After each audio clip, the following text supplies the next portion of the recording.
So welcome. As you know, this is the 5th year of Food Literacy for All here at the University of Michigan. And today's session is session number 3 of 4, and the theme is the politics on our plate. So my name is Lily Fink Shapiro. I am the manager here at the U of M Sustainable Food Systems Initiative. And there's a lot of things that make Food Literacy for All very special. But one of them is that the whole series is a community academic partnership. So I am joined in leadership this year by Andy Jones from the U of M School of Public Health and from Davida Davidson from Food Lab Detroit, the executive director of Food Lab Detroit, who's going to moderate our discussion today. And, you know, we're not able to, there's not that buzz of chatter before today's session like usual when we are in person. But I still want to acknowledge this incredible diverse group of people who are joining us today. I know we have students and farmers and policymakers and educators and journalists and essential workers. And I also want to give an extra warm welcome to those of you who are joining us who might be celebrating the end of Ramadan today. So Eid Mubarak to all of you. And here's a couple of just quick notes on how today's session will go. You can ask questions at any point. You can type them in the chat box or the Q&A, and we will leave time at the end for that. If you use Twitter, just use the hashtag Food Literacy for All, and you can discuss with each other there. And I want to thank the Center for the Education of Women for support for this course, specifically the Francis and Sydney Lewis Visiting Leaders Fund. And we are recording the session, so you can view it afterwards. It'll be available on the Sustainable Food Systems Initiative website. And I will pass this virtual mic off to Andy for introductions. We'll get going. Thanks, everybody. All right, thanks, Lily, and welcome, everybody. Thanks for being here. So I'm going to go through a few introductions of our panelists today. Hopefully, Ms. Sherrod will be able to join us here in a moment, if she hasn't already.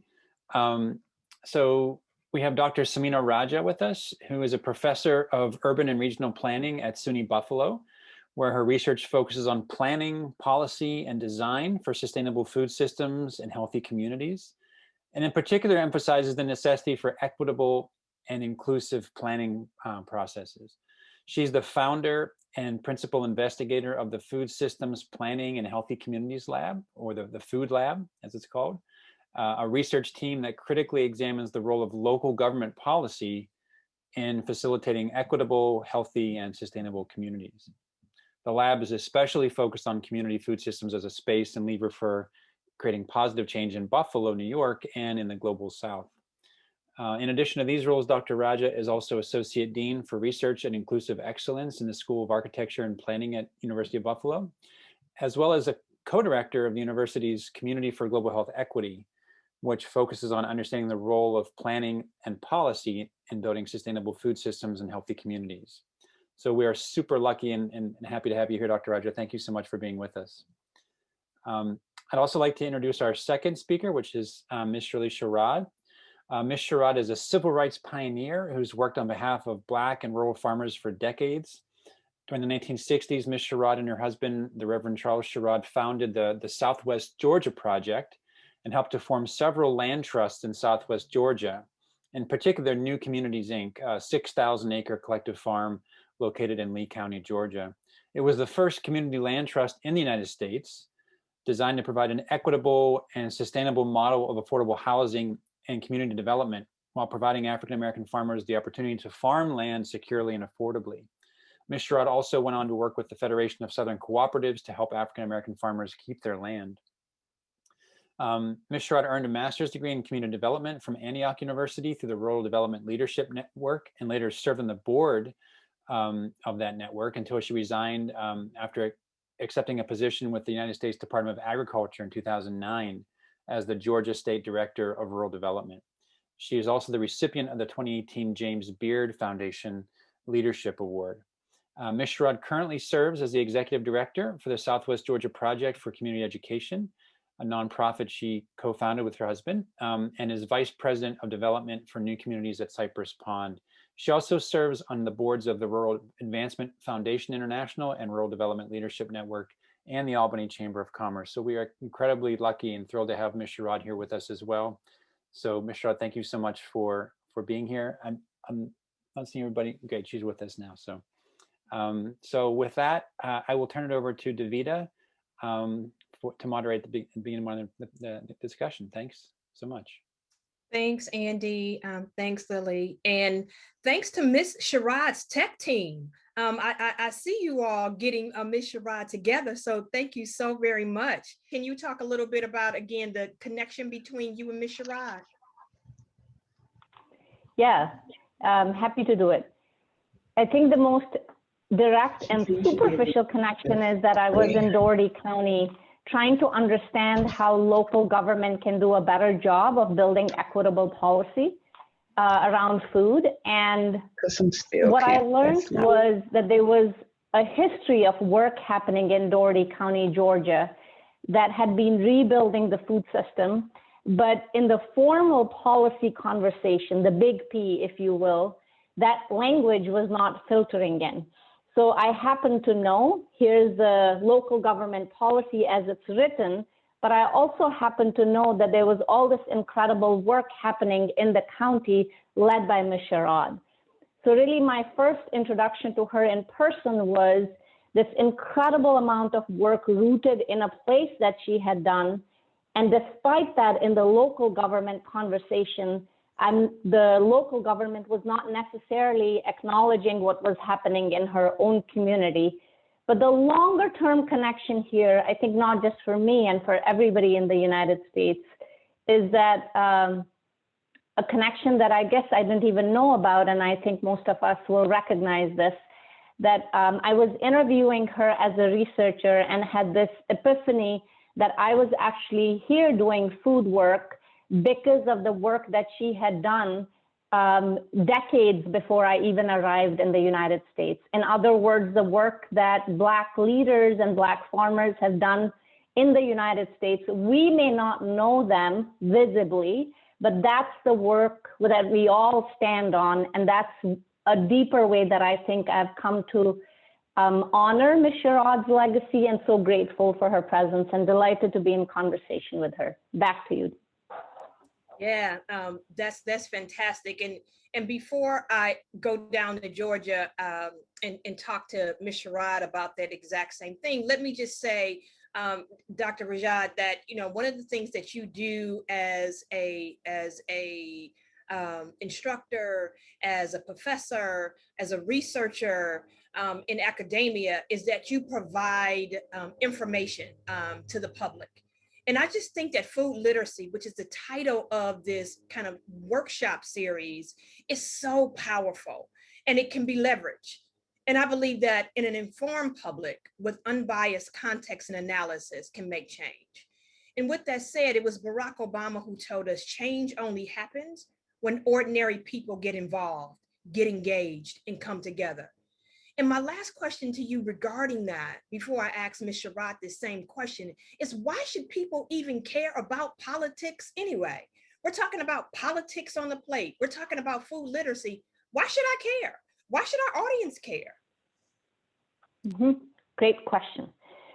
So I'll begin by saying, I think about policy with the small p. Policy as a decision made by somebody in a city, in a town government, in a county, not necessarily always federal policy, which Ms. Sherrod can tell us a lot about.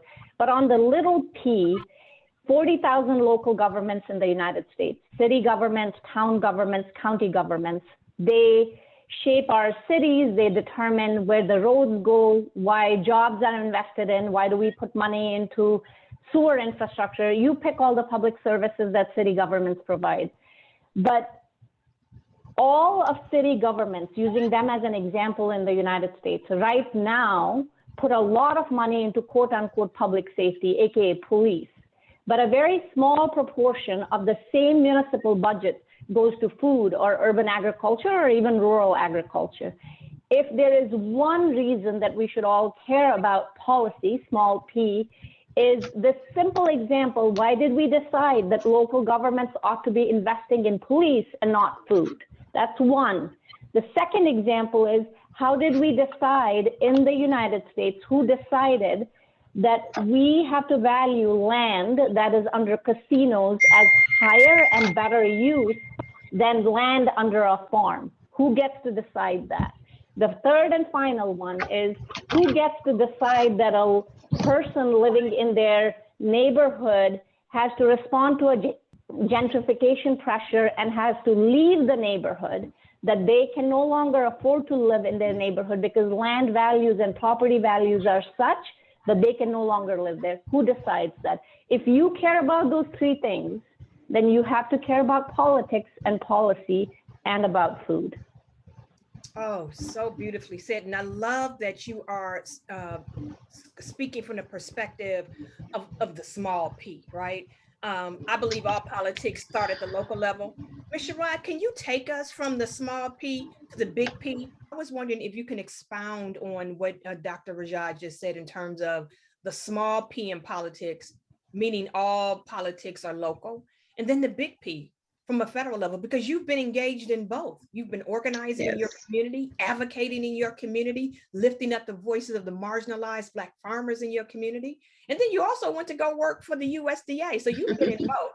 Can you from your own vantage point, why should we even care about politics, local or federal for that matter? Well, we definitely need to care because so much of what happens in our community, in our lives, really starts with what happens on a local, a state, and a national level. We pay taxes and sort of leave it up to politicians to do the right thing. And that doesn't always happen if we aren't involved. We can see that in so much of what happens.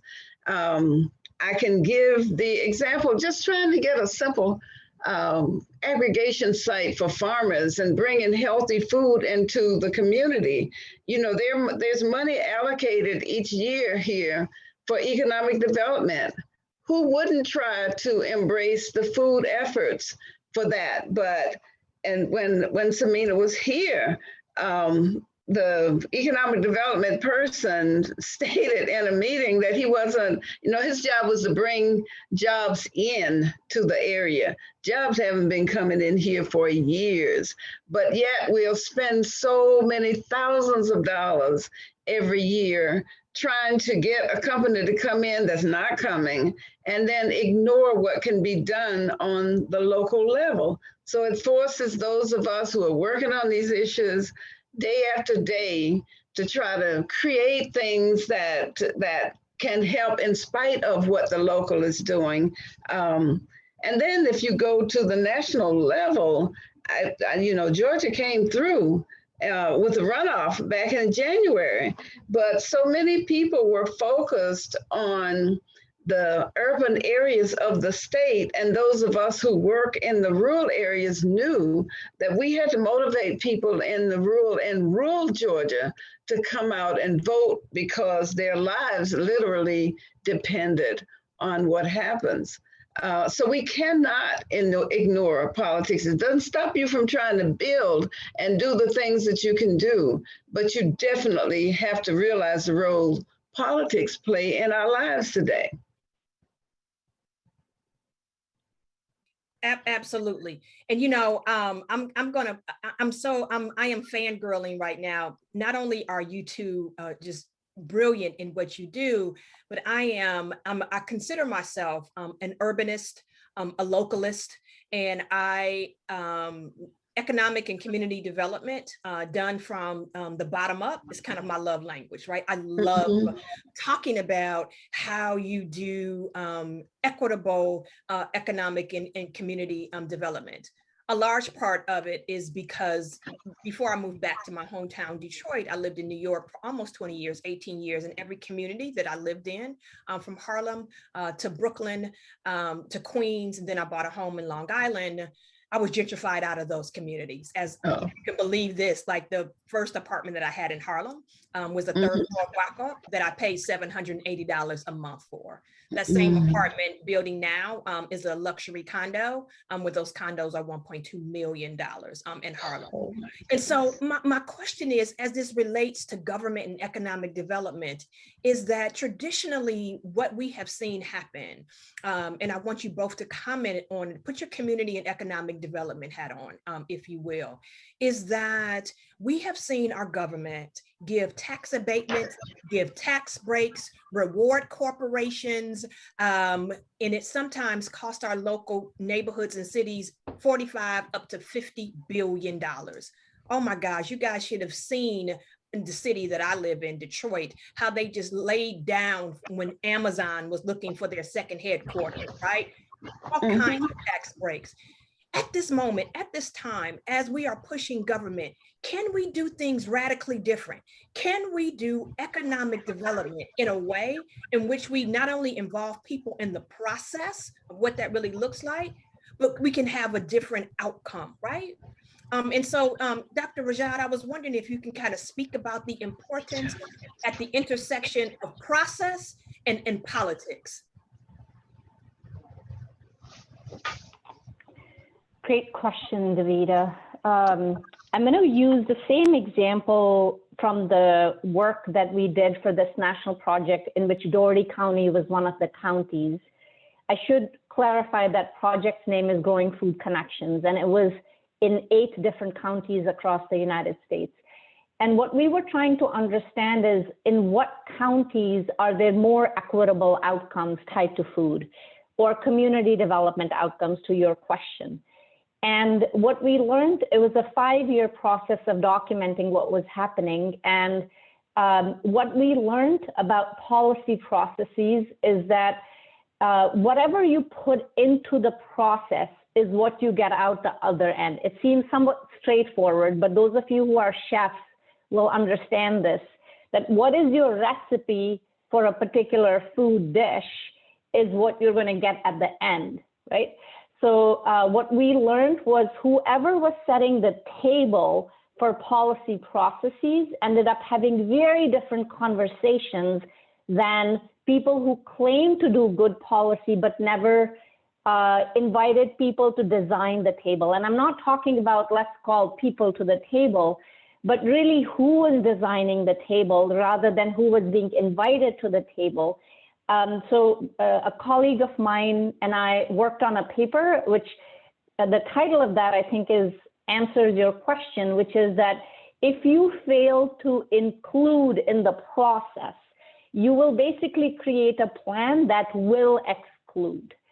And so in my mind, whatever policy outcome we're seeking is going to be better, more effective, more efficient, more equitable, certainly, if people in communities, especially those who are marginalized, actually drive the policy conversation. We can't expect to come up with a solution without people who are negatively impacting actually saying what it should look like. Why aren't Black farmers determining the land policy for the United States up and down government scales, federal, state, down to county and municipal? If we all agree that Black farmers have been excluded, why aren't they driving the policy? Absolutely. Ms. Sherrod, can you piggyback on that? And what I mean, and I love that Dr. Rajad talked about who's at the table, right? Who's invited to the table, right?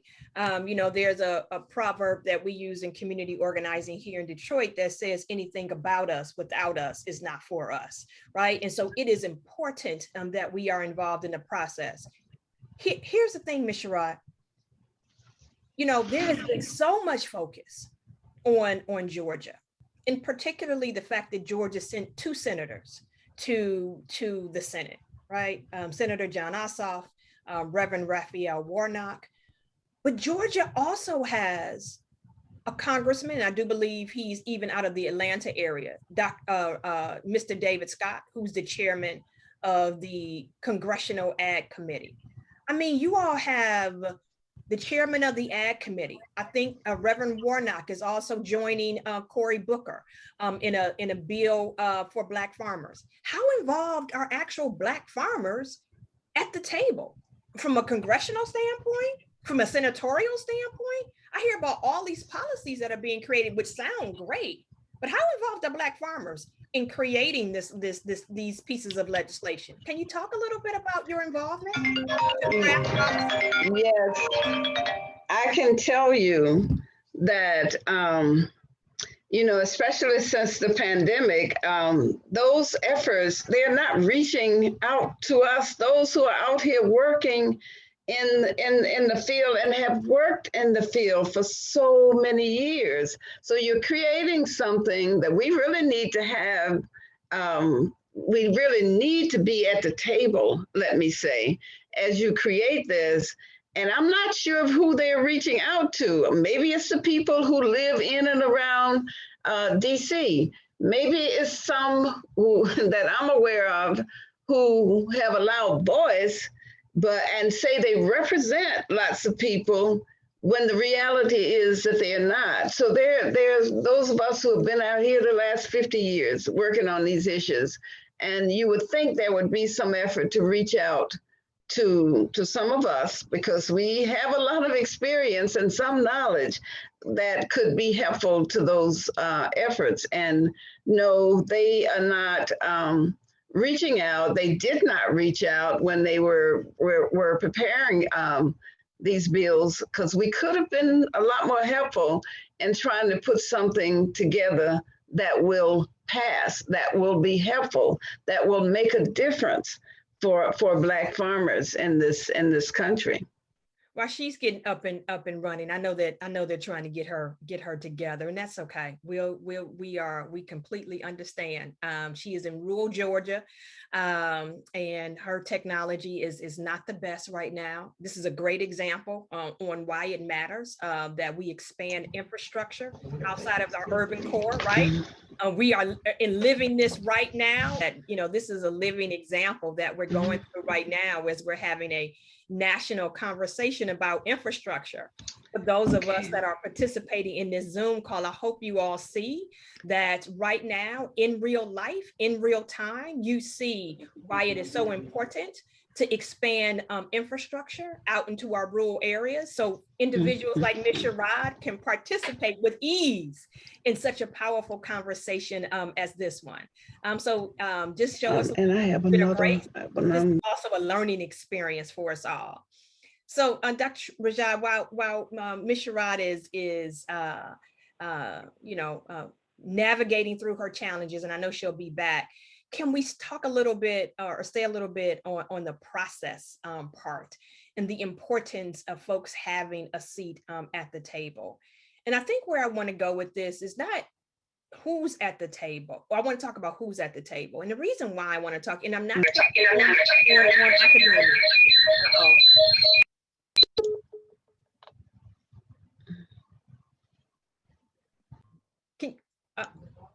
We can.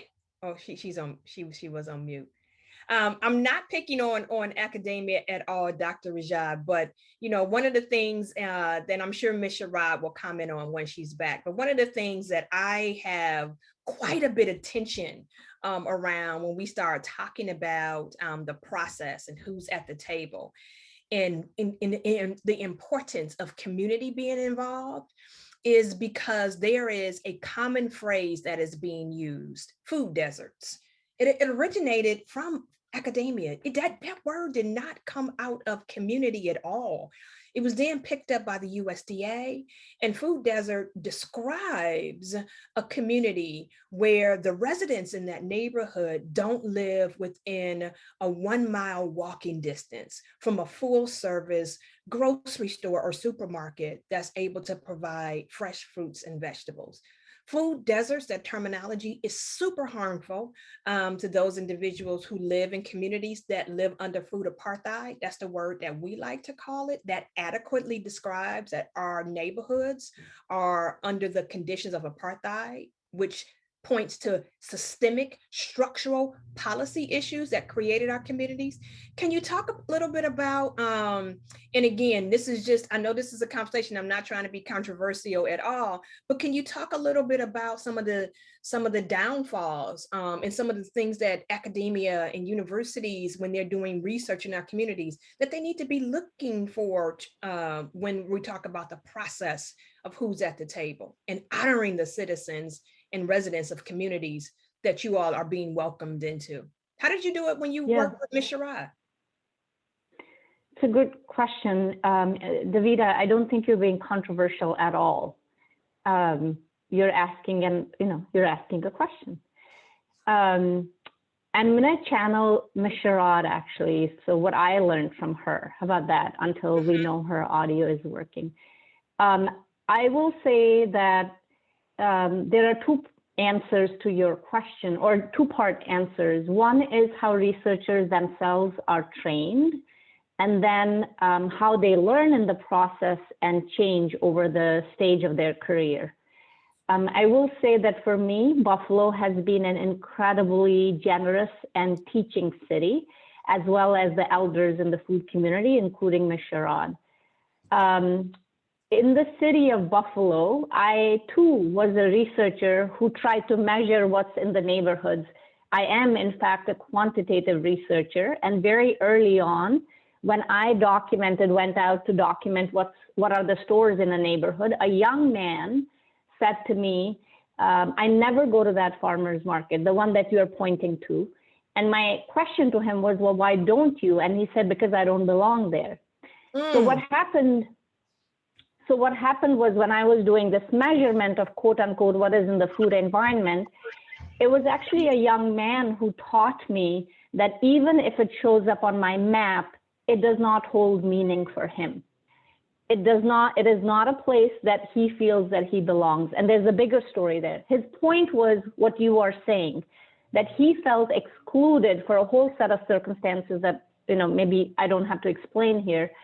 But I think researchers, if they are not trained in thinking about how to co-produce knowledge with community partners, I don't even use the term community-based research, because I think that's placing research in a community rather than co-producing research, which is working with a community partner to figure out what the question is. So my own approach over the years has emerged to be one where I want to figure out what the right question is. And that question doesn't come from me, that actually comes from community partners, and working with them to figure out how to answer it. So that model of learning and doing, to me, is better research, but also research that actually is useful in the community setting.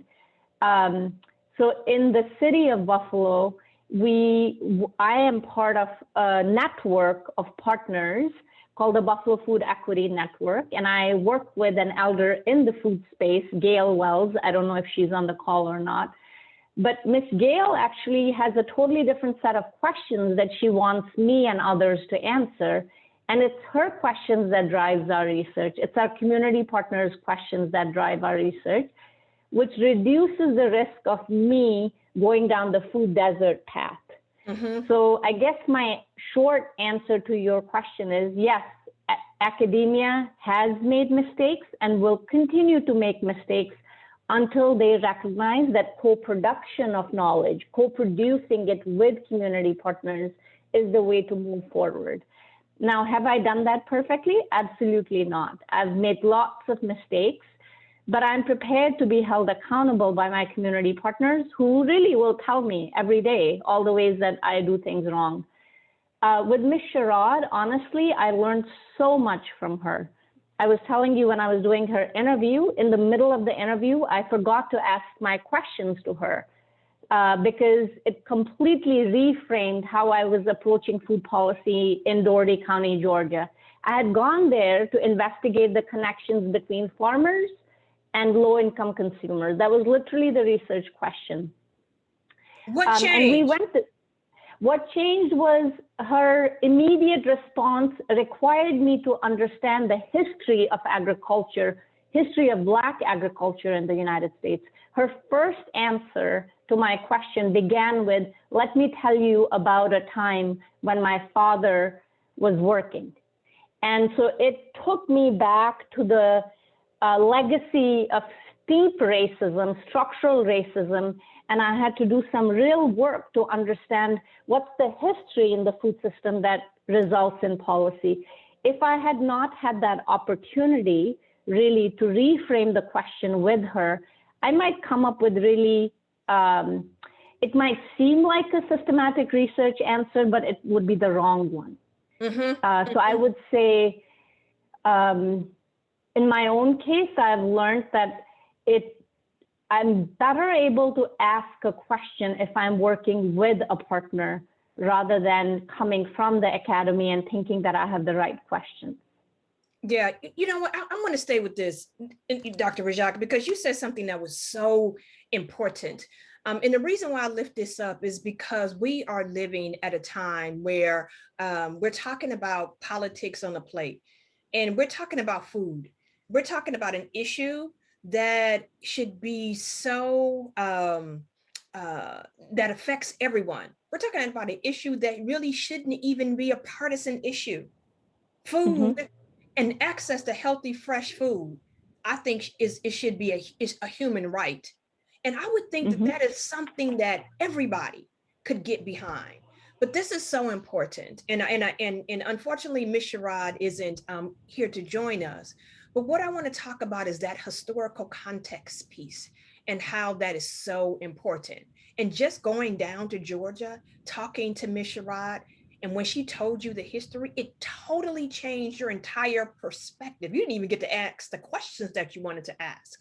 The reason why I lift that up is that as soon as there was conversation, as soon as there was a bill that was introduced to talk about creating a $5 billion fund for disadvantaged farmers, Black farmers, we automatically saw, or instantaneously we saw, a pushback from the right, led by Lindsey Graham, mocking that fact that the package was favoring Black farmers, saying that this was reparation, and in many cases saying it was undeserved.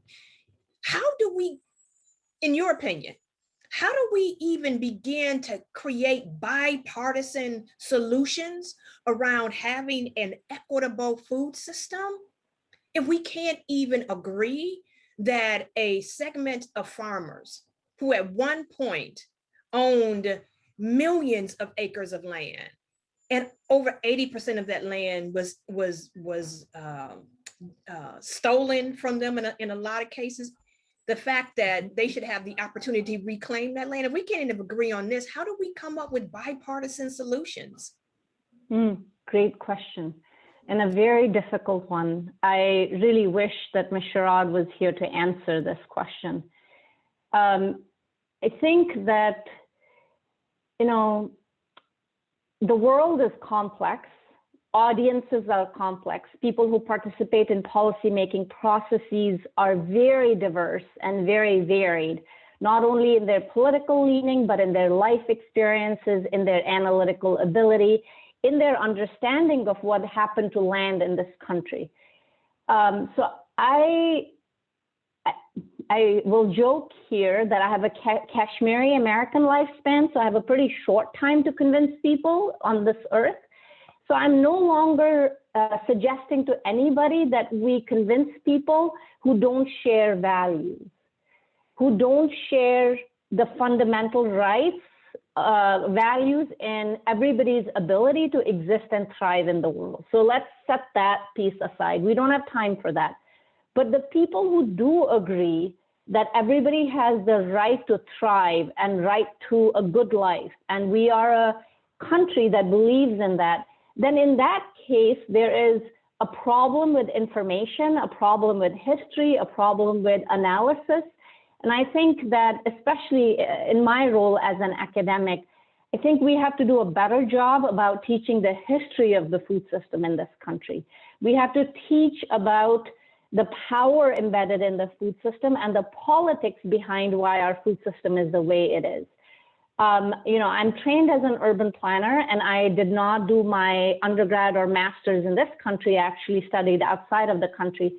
When I arrived here, the basic planning courses that I learned, nowhere did I learn about the history of Black America. This was in PhD program. I did learn about history of food politics with a few faculty, one of whom is on this call, Kami Patakuchi.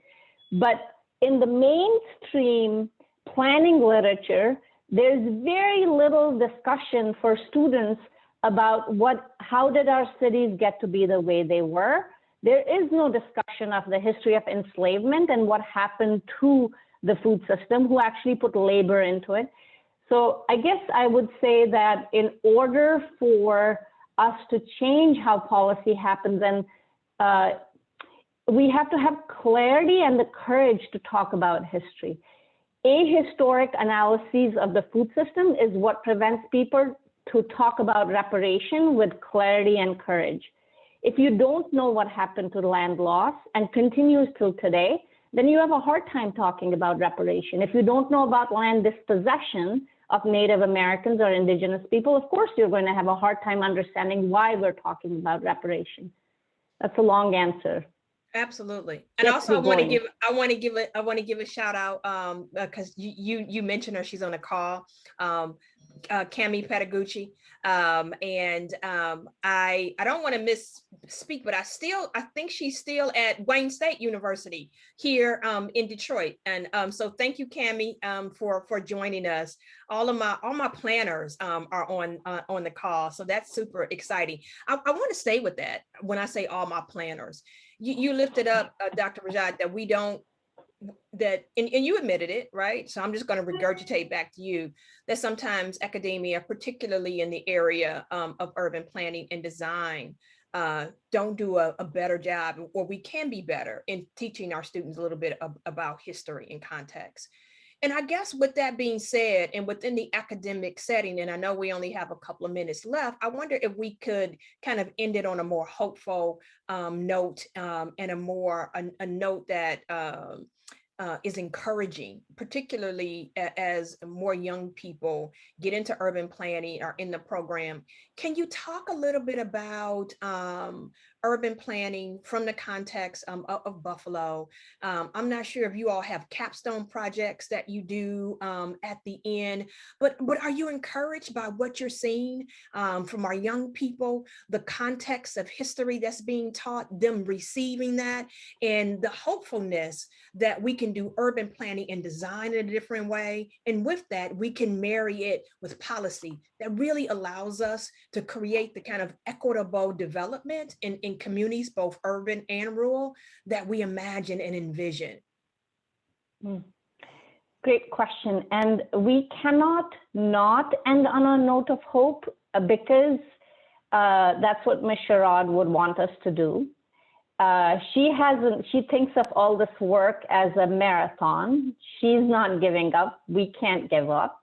I would say in the city of Buffalo, yes, I feel very hopeful, in part because I see an intergenerational movement here. So I mentioned Miss Gail earlier, who's an elder in our city, who's been working on food justice long before I even arrived in the city of Buffalo. She's a civil rights advocate in her own right. She started 2 years ago something called Freedom Gardens, which is a way to seek liberation through food production. It's intentionally called Freedom Gardens. And I said that she's an elder. She's out every day in the growing season trying to get these Freedom Gardens up and running in our Black neighborhoods. And who do I see with her? I see our students with her. I see young people in the city of Buffalo with her. And I see that energy in having a commitment to changing the neighborhoods. I don't see young people waiting for the government to fix things. I don't see them waiting for policy to change. I see them engaging in solidarity practices to actually change the food system, even before larger structural change happens. So to younger people who are on the call, I would say that there is incredible hope and opportunity. And even within planning, there's a whole tradition of scholars working on restorative planning practices. And there are elders in every city that have demonstrated how planning should happen. We may not call them planners, but frankly, I think of Ms. Sherrod as the primary community development change-making planner in the universe. So we've got our teachers. They may not be in our textbooks, but they're in our neighborhoods. No, I love that. And if I'm not mistaken, and I don't know how close and proximate Freedom Gardens is in Buffalo to Soul Fire Farms, which is another farm in New York as well, doing great work. I wonder if there is some interconnectivity between the two. But what I do see is this network, this infrastructure that is being created by community and urban farmers, not only in New York, but also in Detroit. Baba Malik Yakini from Detroit Black Community Food Security Network, Mama Jerry Hebron over in Oakland Avenue Farms. They are connecting with farmers, Ms. Sherrod down in Georgia as well. So this interconnection between farmers, particularly Black farmers, that are happening all over the country. And again, it's so important that we lift that up because, again, hearkening the words of our former president, when ordinary people, and I'm not talking about politicians and legislators, because it is our job to push them. It is our job to vote for who we want in office. But when ordinary people get involved, get engaged, and demand that the food system changes, I am hopeful that it will change. And so thank you so very much. I'm so upset that Ms. Sherrod wasn't able to join us. I know she's devastated. But again, thanks everyone for being patient. Andy and Lily, you want to turn your cameras on and say goodbye to our guest. And I'll just say this, which is super funny when I'm quoting our former President Barack Obama, when he talks about when ordinary people get involved and how we get organized and how we can come together, we can create change. And I know we were talking about Black farmers, but I would be remiss if I got off this Zoom and did not mention the fact that for the very first time, I had a tweet that went viral. And I think it has gotten over 500,000 likes and 65,000 retweets from folks really all over the world in all spectrums, from politicians to organizers to celebrities. It's been quite funny. But I just simply tweeted the fact that I'm riding around in my neighborhood and I'm seeing these paper signs at drive-through windows, on the windows of fast food restaurants that are saying, "We quit." Unfortunately, we're closed because of a quote unquote labor shortage, when we know that it's really not a labor shortage.